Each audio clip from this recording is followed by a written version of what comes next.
Oi, Eliane, bom dia. Bom dia, Heisen, Carolina, ouvintes. Bom dia, Eliane. Bom, a gente já faz um tempinho que está aguardando um nome ali para ocupar o Ministério da Fazenda, né? Já chegou mais perto, já chegou mais longe, muitas conversas aconteceram aí por Brasília. De fato, até essa semana, até o fim dela, teremos um titular anunciado? A gente já anunciou que ia ser, não sei quando, que ia ser ontem, que ia ser... Mas agora parece que sexta-feira tem novidade.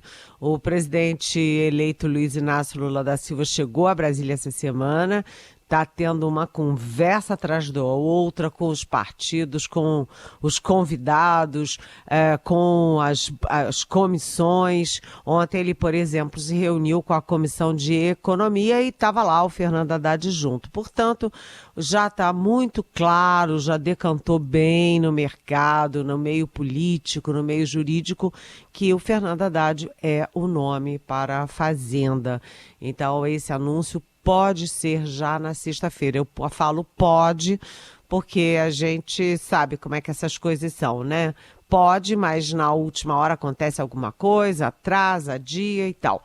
Outro nome que está ali na bica do gol, que eu não sei se chama bica do gol, mas está ali na cara do gol, é o do José Múcio Monteiro para o Ministério da Defesa. José Múcio Monteiro, que foi presidente do PFL.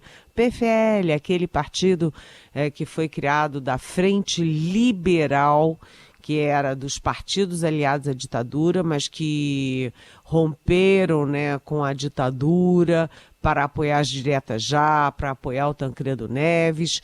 Mas era um partido conservador, que depois virou o DEM e agora está embrulhado no União Brasil. Então, José Múcio Monteiro também foi presidente do Tribunal de Contas da União, foi parlamentar, foi deputado muitas vezes, muitas legislaturas, é muito experiente, tem 74 anos e, aliás, ele me disse que tem 19 netos. Eu quase caí sentada, 19 netos, mas aí ele explicou que são 7 dele e 12 da mulher dele. E juntando todos 19 netos. Então, só para concluir o perfil dele, ele é pernambucano e ele, mesmo sendo de conservador, um político de origem conservadora, ele é muito ligado ao Lula e foi ministro das Relações Institucionais, ou seja, articulador político no governo Lula. E foi o Lula que indicou ele para o TCU. Então, o Zé Múcio Monteiro agora é Poli-10 para a defesa e ele vem fechando o cerco, porque ele construiu o apoio. Primeiro o apoio do Lula, que é o mais importante, depois foi bem assimilado pelo PT, depois ele foi assimilado pelos ex-comandantes da Marinha, do Exército, da Aeronáutica, que inclusive tem conversado com ele tem se reunido com todos eles. Na sexta-feira almoçou com o ex-comandante Junichi Saito da Aeronáutica. E agora ele tem o apoio também dos militares de alta patente que estão em torno do Bolsonaro. Ontem, o vice-presidente Hamilton Mourão já disse que ele é muito bem visto, Zé Múcio é muito bem visto na defesa pelos militares. E eu conversei com gente da caserna ligado ao Bolsonaro, inequivocamente ligado ao Bolsonaro, e eles disseram a mesma coisa. O Zé Múcio é bem-vindo e, aliás, um deles falou, ele é um ótimo nome, porque tem interlocução com o Supremo, interlocução com o Congresso, interlocução boa com a mídia e, claro, com o TCU. Portanto, Zé Múcio aí só falta ser indicado. Essas duas indicações deverão ser na sexta-feira. E tem uma terceira, que está todo mundo querendo saber qual é. Possivelmente será da Simone Tebet, mas para qual pasta, isso ainda não está claro. Aguardemos pelos nomes e, enquanto isso, está tramitando lá no Senado já a PEC do Bolsa Família. E, Eliane, o que você observa aí dos comentários, né, em termos de pressão de um lado, também de críticas. Como é que essa PEC está começando a andar no Senado? Pois é, crítica de um lado e pressão do outro. Crítica primeiro, vamos lá. O Grupo Liberal Livres, que é o grupo do qual o Pércio Arida faz parte, é um grupo de economistas, o Pércio Arida, que é, enfim, pai do Real e que é integrante da Comissão de Economia da Transição, esse grupo ontem soltou uma nota contra a PEC do Bolsa Família, porque acha que 198 bilhões de estouro do teto de gastos é demais, é excessivo, e isso eles dizem, né, que o novo governo anuncia como sendo bom para os pobres, mas que isso é uma bomba para os próprios pobres. Então, o grupo do Pércio Arida aí reclamando de 198 bilhões de estouro do teto de gastos com a PEC. Do outro lado, pressão. A PEC foi protocolada ontem e já tem aí a bancada ruralista querendo tirar uma casquinha e botar um penduricalho lá.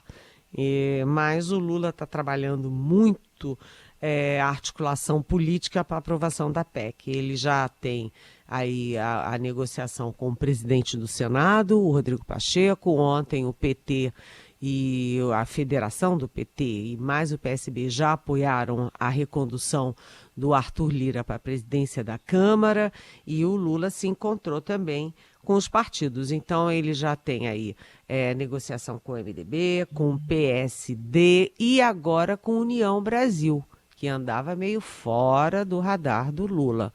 Também o União Brasil, ontem o Lula se reuniu com os líderes na Câmara e no Senado do União Brasil. E segundo o Reginaldo Lopes, que é o líder do PT na Câmara, já tem 16 partidos aliados aí, disponíveis, dispostos a apoiar a PEC. Não se sabe em que termos, né? Pode diminuir esses 198 bilhões, essa é uma grande aposta, e também está em dúvida o tempo de validade do estouro do teto.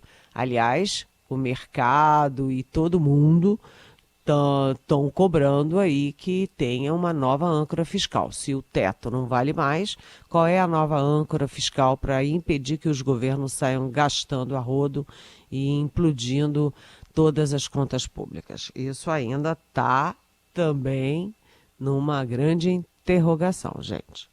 Muito bem. Eliane Cantanhede, de olho aqui sobre São Paulo, vamos começar falando sobre a decisão, né, conivente da gestão Tarcísio de Freitas, que está tomando pé do que está acontecendo aqui em São Paulo, mas de acordo com esse reajuste de 50% para a elite do funcionalismo aqui paulista. Pois é, que coisa isso, né? São Paulo ontem teve duas más notícias, né?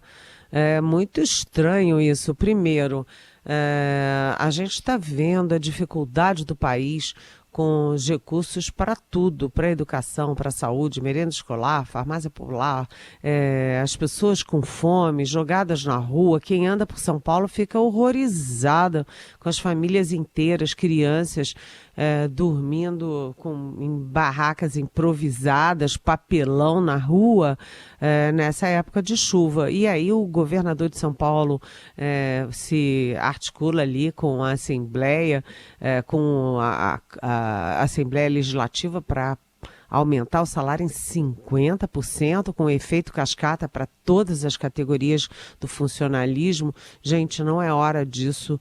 Isso é uma péssima notícia, é queimar a largada, né? Isso me soa aqui em Brasília, né? Que o governo federal corta das universidades e planeja aí 6 bilhões de reais para comprar 98 blindados para o Exército Brasileiro. Então, tem que ter cuidado com conta pública e tem que ter cuidado também com a sinalização que se dá à população, ao povo brasileiro, né? Tem hora para tudo. né, e aumentar salário em 50% a essa altura, olha, é complicado. A outra sinalização ruim que vem de São Paulo, aí não envolve o governo de São Paulo, mas sim a prefeitura de São Paulo, é uma licitação que está, assim, sabe, escandalizando o país. Escandalizando por quê? Porque é uma licitação para a compra de instrumentos de segurança que detectam as pessoas, monitoram as pessoas como se fosse um Big Brother, né? Como se fosse aí um jogo de algoritmos pela cor da pele e pela vadiagem. Ou seja, se o cidadão fica muito tempo parado em algum lugar, isso caracteriza vadiagem. Gente, o que é isso? Tá? Isso é, sabe, é contra tudo. Eu vou começar pelo simples bom senso, né? Não pode ter uma coisa dessas num país em que, aliás, a maioria das pessoas é negra, né? E enfim, como é que você faz isso? Preta ou parda, e você faz um instrumento de monitoramento que considera a cor. E o que é vadiagem? Né? Vem aí as férias dos jovens, né? Todo mundo vai ficar em pé num shopping, em pé na porta do cinema, em pé, sei lá, na rua. Isso é vadiagem? Sabe? Então, calma lá. Tem coisas muito esquisitas acontecendo no país, e aí eu encerro só com uma coisa que está me apavorando.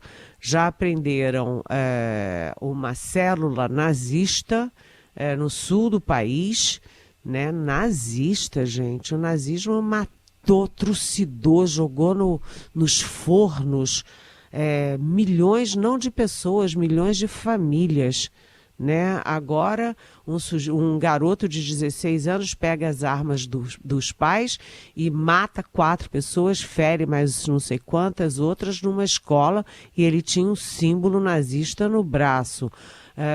Agora mais uma escola de Minas Gerais que foi toda pichada com símbolos nazistas. Que é isso, minha gente? Que é isso, minha gente? A gente tem que dar um basta nisso rapidamente, porque é crime. E é crime, vou te dizer, nazismo é crime contra a humanidade, contra a pessoa humana. Muito bem. Eliane, outro assunto de volta a Brasília. Hoje tem votação, foi colocada na pauta do Senado pelo presidente Rodrigo Pacheco, a votação de uma proposta que recria um quinquênio para juízes, para promotores, é um penduricalho considerável. Gente, que é isso? Eu vou dizer outra vez. Que é isso, minha gente? Inacreditável, não é? Hoje o Senado põe na pauta votação da volta do quinquênio. O que é o quinquênio que foi extinto há 16 anos? É um penduricalho pelo qual juízes e procuradores têm um bônus muito simpático de 5% a cada 5 anos de trabalho. Só que isso não é de graça, não cai do céu, não cai da árvore. Isso é pago pelo povo brasileiro. A gente acabou de falar, né? Não tem dinheiro para nada. Tem que fazer uma PEC, tem que estourar o teto de gastos para dar R$600 para as famílias que não têm o que comer.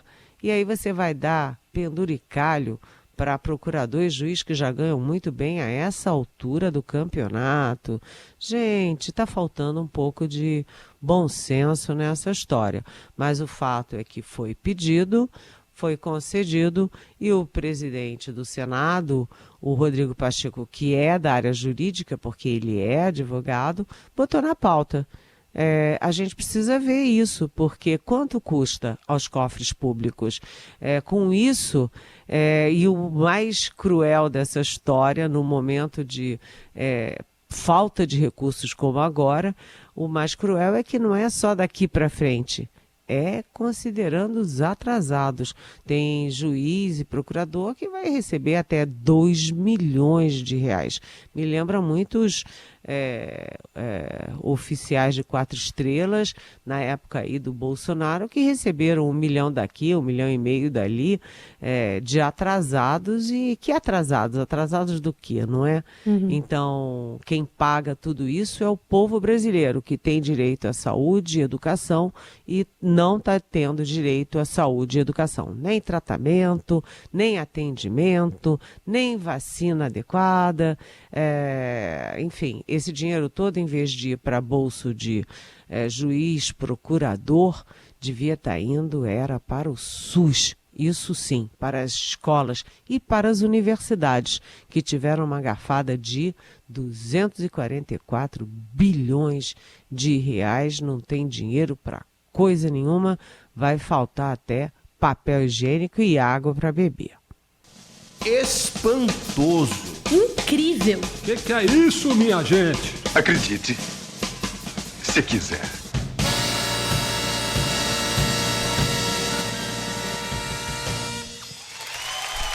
Carimbado É aqui. isso aí. Carimbado. Eliane, queria aproveitar esse finalzinho para chamar a pergunta de ouvinte, que, aliás, pode continuar mandando aqui para a Irene Cantanhede, nosso WhatsApp, com a hashtag Pergunte para Eliane nas redes sociais. O Daniel, nesse contexto aí de Eduardo Bolsonaro passando pelo Catar, levando pendrives para entregar não sei para quem, o Daniel quer saber, tão logo termine essa histeria golpista, você acha que nossa democracia se recupera desse trauma? Acho que ninguém sofrerá qualquer punição se não reacender esse golpismo. O que você acha, Eliane? Oi, Daniel. Ótima pergunta, né? É aquela história. Os sujeitos embalados aqui, enrolados com a bandeira brasileira, levam mulher, levam filho, vão lá para o meio da chuva, da lama, para conversar com extraterrestres, sei lá, uma confusão danada, para pedir volta de ditadura militar. E o Eduardo Bolsonaro está lá, curtindo o Catar numa boa, vendo o jogo, muito longe da lama, muito longe do aguaceiro, né, no conforto dos estádios do Catar. Né? E aí ele explica que ele, na verdade, foi levar pendrive para fazer propaganda a favor do golpe, né? Propaganda para internacionalizar o golpe. Ou seja, é uma desculpa esfarrapada e não sei o que é pior, né? Ele está lá ou fazer campanha internacional a favor do golpe. E aí eu, Daniel, vou aproveitar sua pergunta para contar uma fofoquinha, tá? Mas é aqui entre nós, só em família. É que no Palácio do Planalto pegou muito mal, inclusive entre os militares do Palácio, é a saída do Ciro Nogueira, chefe da Casa Civil, para o Catar, para ver jogo da Copa. O Brasil pegando fogo, tem gente na rua pedindo golpe, não tem dinheiro para nada, corte de universidade, e o chefe da Casa Civil tá no Catar, lá com o filho do presidente, numa boa. Que é isso, minha gente?